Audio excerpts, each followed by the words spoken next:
2 years ago, I was diagnosed with melanoma. Cancer. It was the most unexpected diagnosis in the world.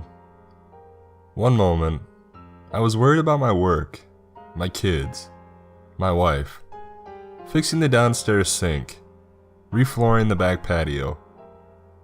But once my diagnosis came in, everything changed. My whole perspective on what mattered changed. Which was good, and it's what should happen to anyone who gets diagnosed with cancer. Options were discussed, plans were investigated, and treatments were researched. We worked with the doctors and listened to everything that they had to say.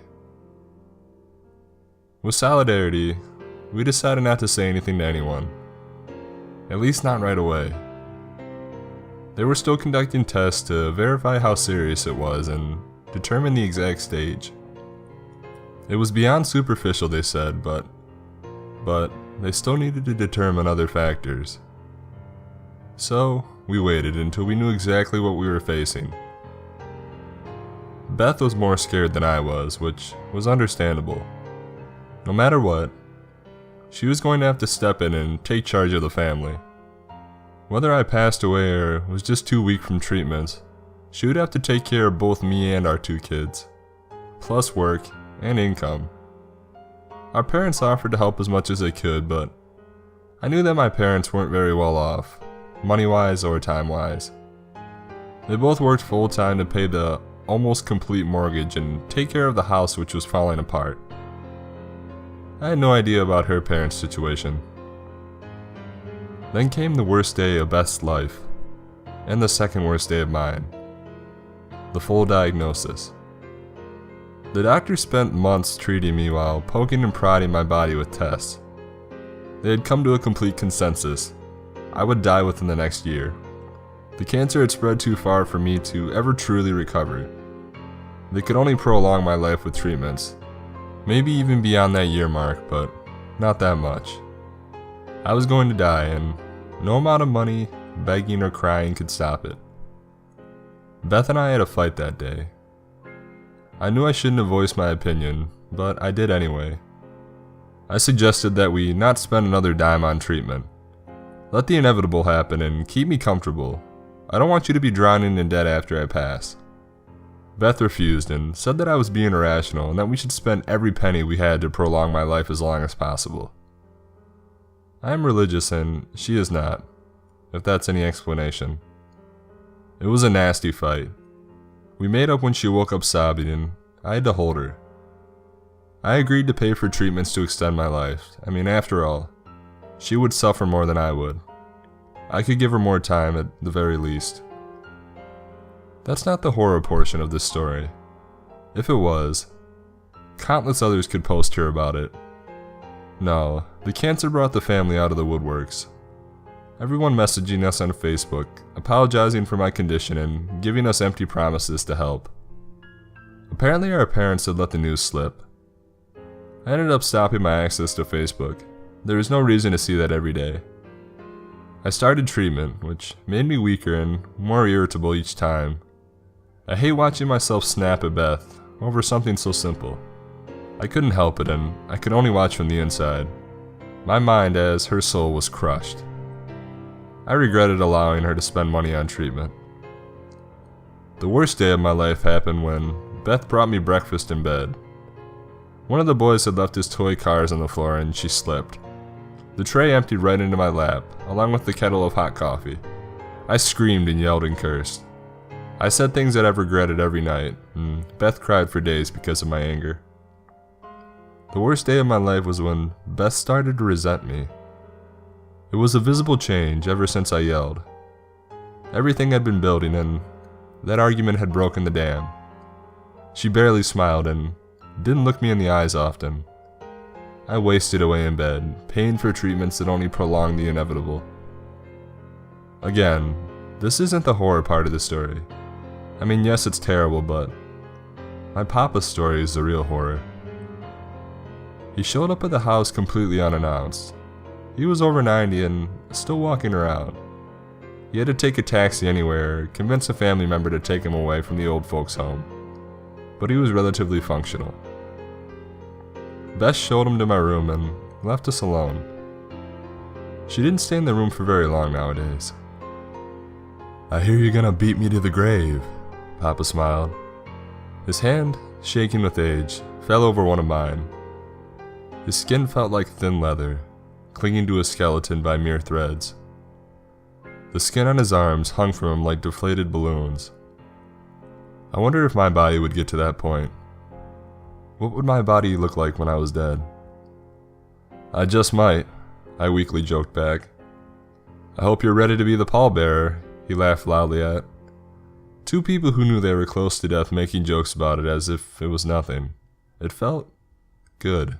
For once in my life, I felt a kinship with my grandpa. "How you feeling?" he asked, pulling up the rocking chair that Beth used to use for rocking the kids to sleep. "Weak, but that's every day," I said. "You're still up and going, though." "Yes, I fear that day that I become bedridden," he said quietly. His eyes wandered for a few minutes. I didn't say anything. We just sat there, the seconds leading us towards death passing painfully by. "I have a favor to ask," he said at last.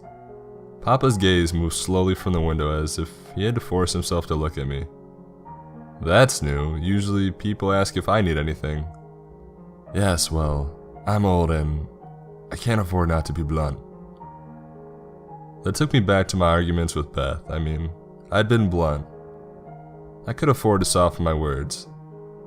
It would be worth it. "What's the favor?" I swallowed. His hand remained on mine and clenched slightly when we spoke. It's an odd request. I should prequel it with a story. Or would you rather hear the nature of the favor? "I want to hear the nature of the favor first," I prodded, feeling slightly annoyed that he kept dragging it out. "I want you to be cremated," he blurted. My mouth dropped open. "What?" I'm a Catholic and cremation had come up, but I'd always firmly declined. Burial was sacred. "I want you to be cremated," he said again with a different emphasis. "But it's against the church," I started. "No, it isn't. Since the 60s, they've allowed cremation, so long as you follow certain rules. I know how devout you are, so I checked." I stared at him in bewilderment. I was too shocked to tell him to leave, and in my silence, he continued. "You would be cremated, placed in an urn with all of your ashes in one place, and I purchased a spot for you in the cemetery. Back in Cebu, my hometown. You'll be next to my wife and eventually me. I purchased spots for all the kids and their children." I remembered my fight with Beth and chose to swallow my shouts. My teeth clenched automatically. "I want to be buried, properly. I had to swallow and clear my throat. "I don't want to screw up my chances at heaven."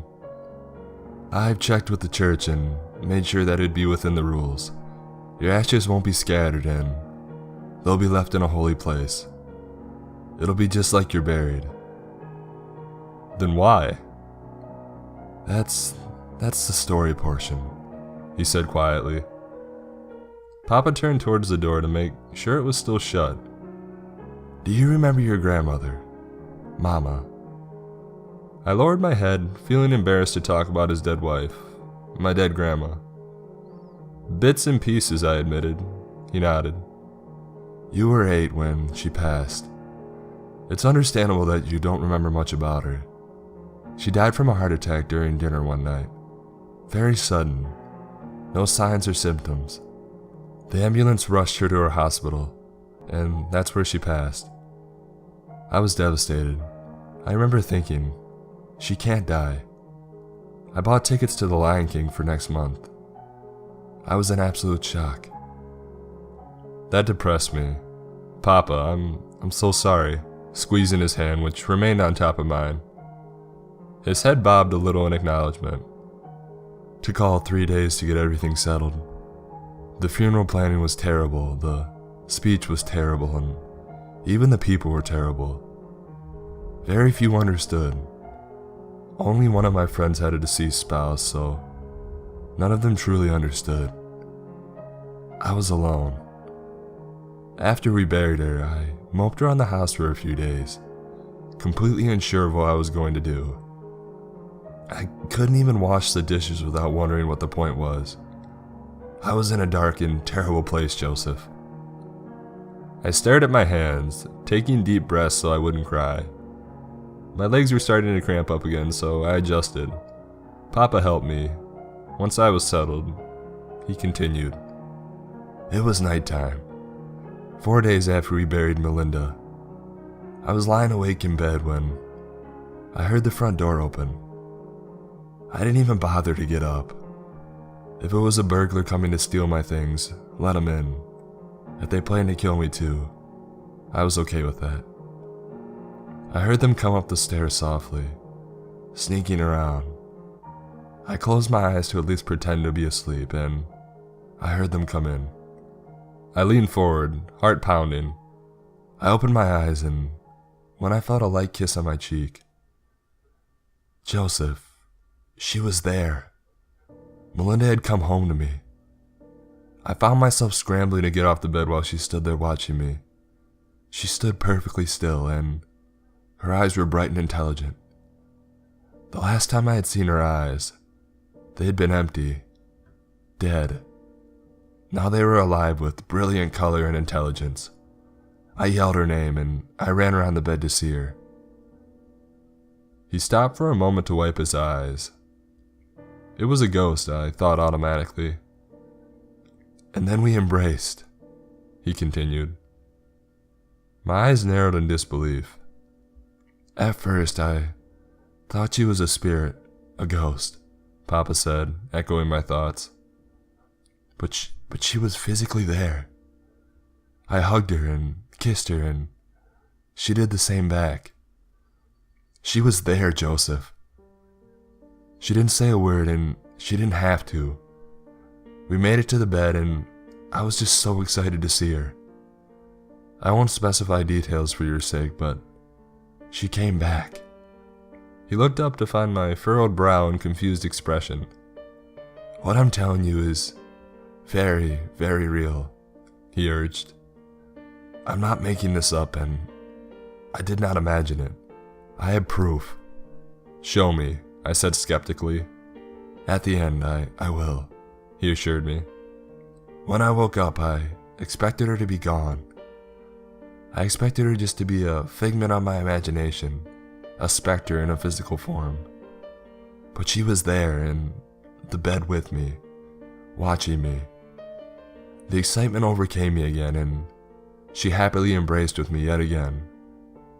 I had never felt as happy as in that moment. The moment after you lose your life and then get it back again. Unfortunately, it was only temporary, he sighed. I tried asking her what had happened. I reminded her that we buried her and asked her how she had gotten out, how she had made it home. She wouldn't answer though. She just stared at me with the happiest expression. It was as if she didn't hear a word I said.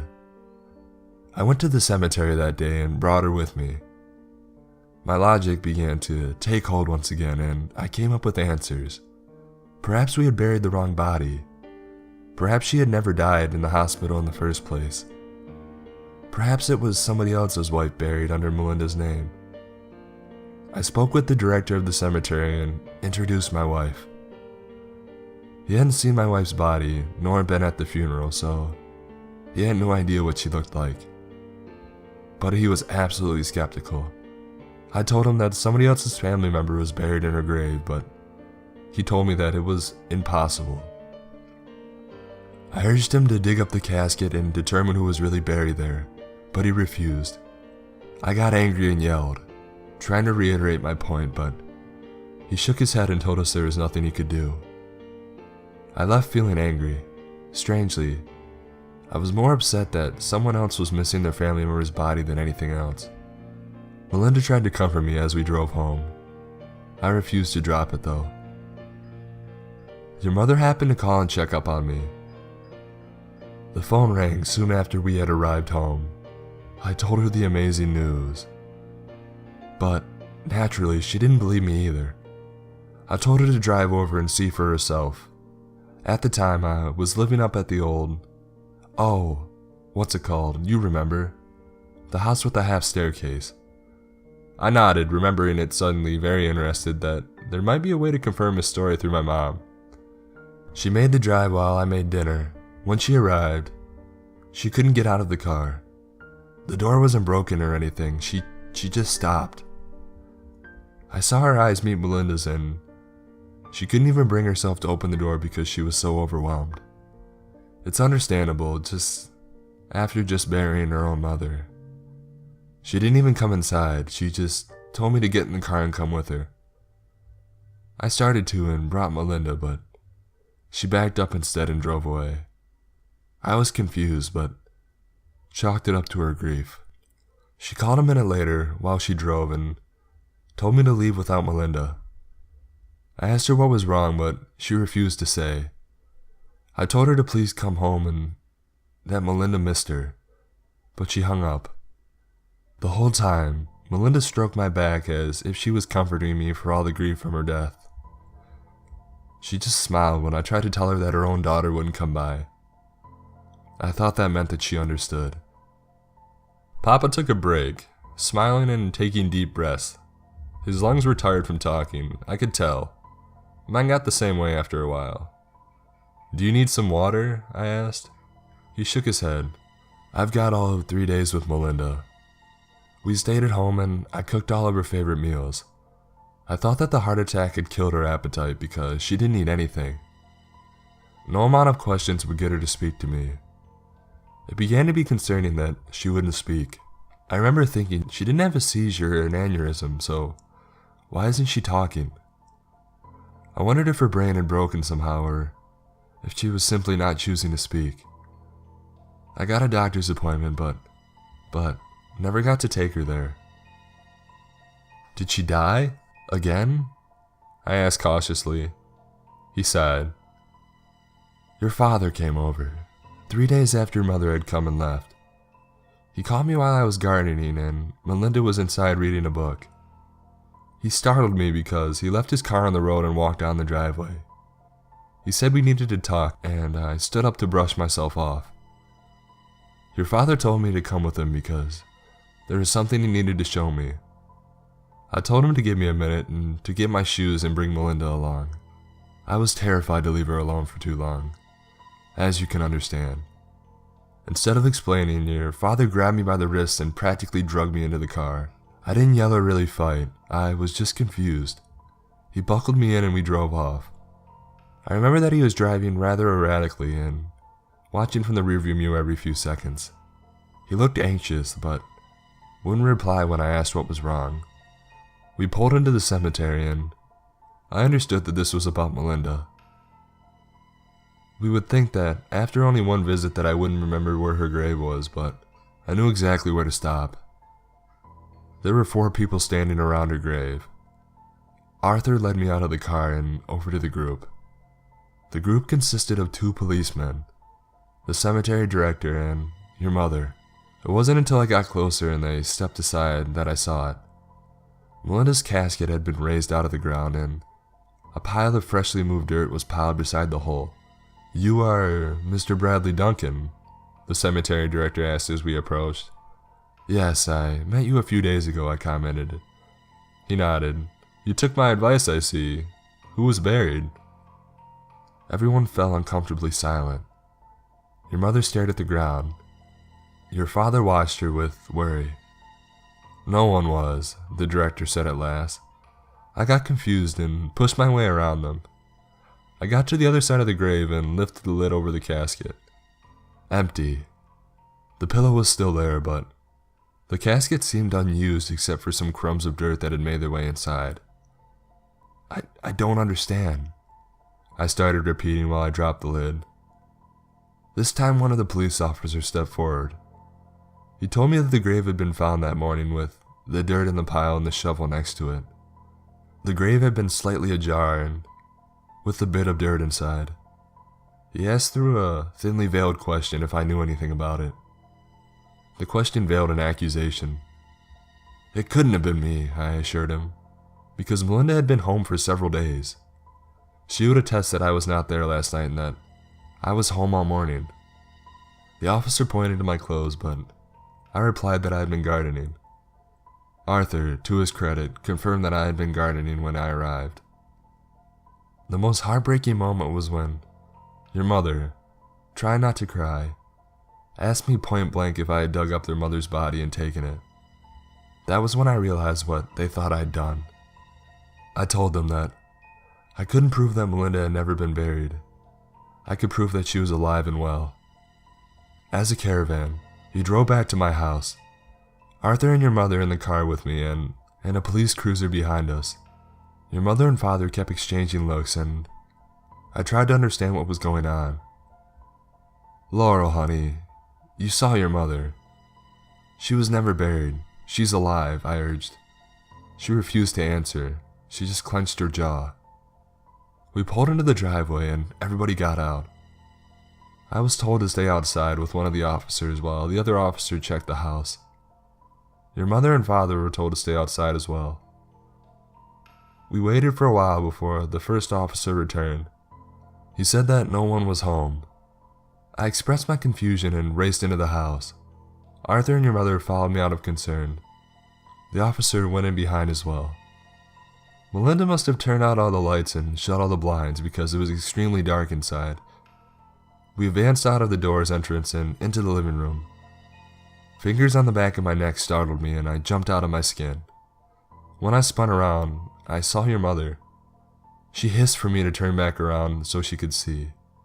Someone turned on the hallway light and she poked at my neck. She asked Arthur to take a look and he sucked in a deep breath. I asked what was wrong but was interrupted by something falling over down the hall. In the bedroom, I saw the officer that had stayed outside exchange a look with the first officer, the one that had entered the house and assured the other one that there was no one home. I remember saying very confidently, "Relax, everybody. I told you Melinda's home." That's when everything turned to hell. A figure dashed out of the bedroom, but on their hands and feet like an animal. Everyone was yelling as it sped towards us down the hallway. The single light above it obscured its face in the shadow and made its movements look unnatural. I heard a hiss and then my eyes exploded. It took me a moment to realize that both of the officers had begun firing at the thing. It recoiled, but only for a second. I saw the cops yell something, using a free hand to push all of us back. I tried to scream at them to stop firing because they might hit Melinda, but I knew right then that I was in the wrong, and that I had been in the wrong the whole time. For those first few intense seconds, I thought someone or something else had broken into the house, but another full glance at the thing crawling towards us told me that it was Melinda. It was, and it wasn't. The gunshots didn't do anything. There weren't even holes on her body. I fell over the couch and ended up rolling onto the floor. Your mother screamed and tried to help me up. The two cops formed a barrier between us and it, and your father had somehow disappeared. Everyone was yelling, but my ears were still ringing, and suddenly out of the kitchen, your dad jumped through the doorway and landed on Melinda. I saw her mouth open and she spun her head around to see what grabbed her. That's when I saw the fangs. 2 foot-long fangs that changed from her teeth into needle points, like a saber-toothed tiger. Time froze for me in that instant as I saw Melinda for what she really was. Time continued when Arthur plunged the steak knife into her back. The result was instantaneous. I remember thinking that he would anger it by stabbing, but instead it dropped like a corpse. The officers kept yelling, I think, and making wild motions with their free hands. Arthur stood and tripped back onto the floor, but scrambled back against the front door, his back to it. Melinda didn't move. I didn't move. Arthur was the one who stood up and kicked the body, much to the policeman's fear, but it was dead.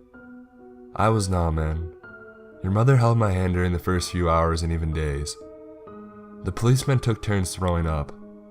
When my hearing returned, I could hear them wondering out loud what they should do. One look at Melinda's new face told everyone that it was not human. I still don't know how Arthur sorted it out. He spoke with the two of them for a while in the bedroom. After a few minutes, they both left. They avoided eye contact with the body as they passed by. One of them caught my eye on the way out, and then the door slammed.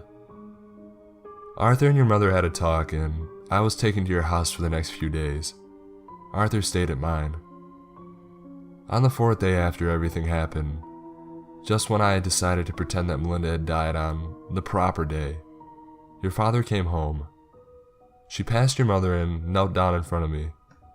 He said something to the effect of this: "I don't understand everything, Dad. You might think that I do, but I truly don't. I made educated guesses, nothing more. I don't know what happened to your wife or how, but I think I solved the problem." He took a small vial on a chain and handed it to me. He took a few deep breaths before we spoke again. "These are the ashes of her heart. The rest of her is in an urn. I bought a space in your hometown to store her ashes. In a week, I'll take them there to be stored, but I left these ones for you to keep. If you don't want them, I'll put them with the rest." "I took those ashes, Joseph," Papa said, taking his hand away from mine. My palms were sweating from his story. He lifted a chain from around his neck and lifted it over his head. He set a small glass vial in my palm. It was full of black sand, but irregular shapes, and the way it clung to the glass told me that it was indeed ashes. I've held on to them ever since, and I've spoken more and more to your father about what happened. He let me stare at the vial for a few minutes, processing everything. When I was done, I handed it back to him. He placed it securely around his neck again, tucking it under his shirt. When your mother came by that one day, she knew. She knew that it wasn't Melinda. I don't know how she did, and I didn't, but she did. And when she confided in Arthur, he didn't believe her. But she was so shaken and upset that after a few days, he decided to do something about it. Something illegal. He dug up Melinda's casket and found it empty. He used my shovel to shift the blame off of him and used it as an excuse to investigate. The night he dug up her casket, he stayed up and looked for any similarities online. When he found the legends, my heritage confirmed that it must be correct. The Strigo. Heard of it? I shook my head. The Strigo myth comes from Romania, our home country. They're the basis for a lot of myths that go along with vampires. That's when I laughed. The whole time he'd been telling me this story, his expression reflected hurt, and I immediately regretted laughing. But it was too late. My laughter had shut him down. Unconsciously, he buttoned his top button to further hide the ashes. "I want you to be cremated so that the myth of the Strigo stays that way," he said, abrupt. "I'm asking you to put it in your will. I have proof of what happened to your mom. I have the bites to prove it, Joseph." He sighed and then stood up. "Thank you for at least listening." "Papa, wait," I said, feeling awful. "I understand you think it's just a story." He made his way to the door and opened it. I found myself suddenly weak and both unable and unwilling to protest his leave. "Just know, Joseph, that whether you tell your wife to cremate you or not, I will." He shut the door faster than I could react, and I was left alone in my room with the sun starting to set. The room felt much colder than it had before. I laid awake for hours, retelling the story in my head. That part that stands out to me are the supposed conditions that can turn the corpse into a Strigo. Being born early, born out of wedlock, filled with pain and regret, suicide, or dying an unnatural death, to name a few. I was born early and out of wedlock. I definitely feel pain, and I know I regret the way I've treated Beth in these last few months. How natural is cancer in terms of ways to die? And didn't I somewhat decide to commit suicide by not paying for treatment? Maybe it's because I'm sick. Maybe it's because I'm close to passing away, especially at a young age. Papa's story had been bouncing around in my head ever since he visited. I haven't spoke to him since, but it's been on my mind constantly. I wonder what Beth would do if I came back from the grave. If I came back and just hung around with her and her kids, smiling contently during the day and stealing her life at night. Maybe the cancer had gotten to my brain and made me paranoid. Regardless, I've told Beth. I've told her that I want to be cremated.